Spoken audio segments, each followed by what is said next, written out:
Welcome to another enlightening podcast from Be Awake, Aware, Alive.com, where we question everything.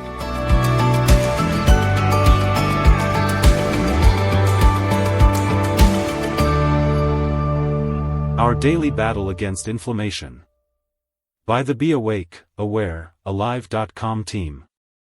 Please note that today's blog post is for educational and informational purposes only. It does not constitute medical advice, diagnosis, or treatment.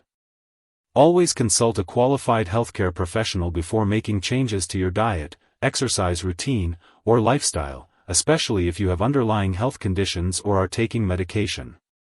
Thank you. Let's go. We wake up stiff. Our joints creak as we shuffle to the coffee maker. By mid-afternoon, our brain feels foggy, and by evening, our gut is bloated. We chalk it up to getting older or a bad night's sleep. But what if these seemingly unrelated symptoms are all speaking the same biological language? The language of fire.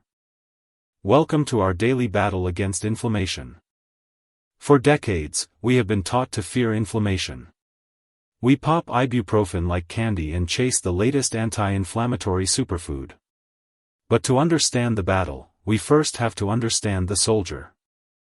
The good, the bad, and the ugly. Inflammation is not the villain it is made out to be. It is, in fact, our body's most sophisticated defense mechanism.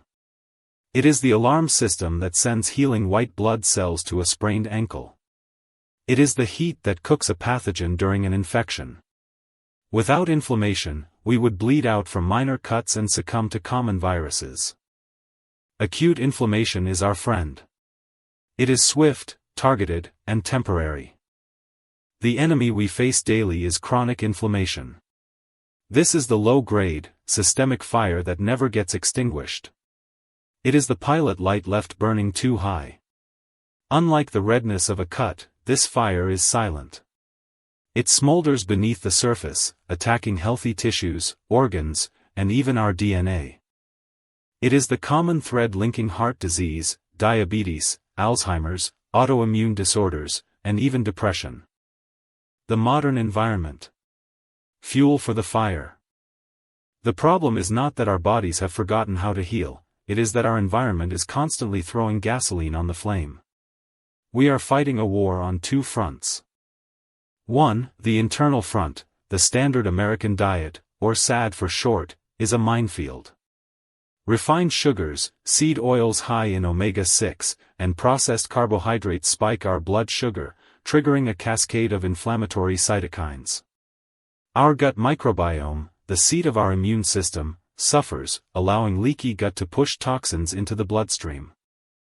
2. The external front, we are surrounded by endocrine disruptors in plastics, pesticides on our food, and the invisible stress of constant digital connectivity. Our bodies perceive chronic stress as a persistent threat, flooding us with cortisol, which eventually wears down the immune system's ability to regulate itself. Our daily arsenal. How we fight back. If the war is silent, so too must be our defense. Winning this battle is not about a 30-day cleanse or a miracle berry, it is about the cumulative effect of the choices we make every hour. Here is what the daily battle looks like when we are fighting to win. 1. The morning patrol, nutrition. The battle begins at breakfast. When we swap the bagel for eggs and avocado, we are cutting the sugar spike that triggers inflammation. We are not just eating, we are sending a signal to our genes. We are choosing polyphenol, berries, leafy greens, and omega-3s, fatty fish, walnuts, which act as the body's natural fire extinguishers. Every meal is a tactical decision. 2. The midday regroup, movement. Sitting is the new smoking. When we sit for hours, our hip flexors shorten and our metabolism stalls, releasing inflammatory markers. The battle plan? Movement snacks. A 5-minute walk, a set of stretches, or a squat break breaks the inflammatory cycle by promoting lymphatic drainage and blood flow. We are not just exercising for fitness, we are exercising for circulation. 3. The evening ceasefire, sleep and stress. This is where the battle is won or lost. Sleep is not downtime, it is repair time. During deep sleep, our brain's lymphatic system clears out neurotoxins. Meanwhile, high stress keeps our sympathetic nervous system, fight or flight, activated.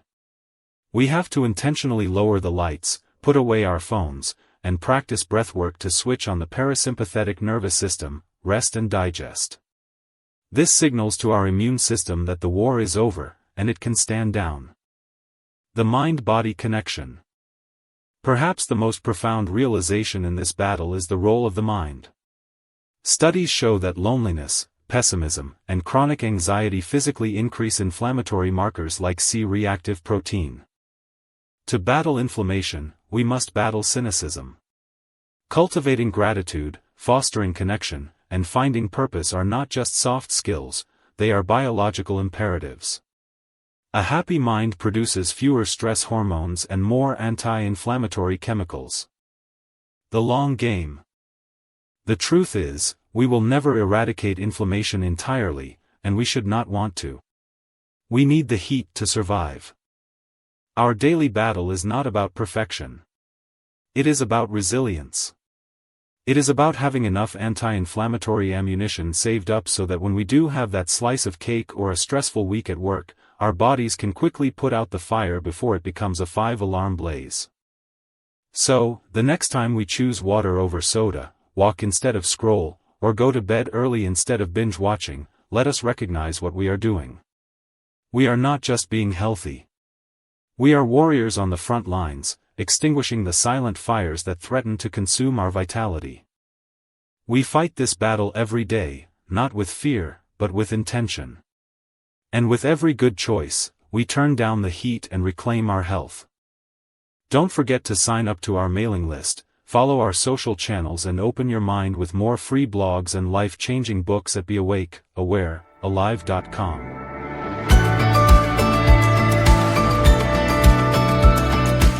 Thanks for listening to another enlightening podcast from Be Awake, Aware, Alive.com, where we question everything.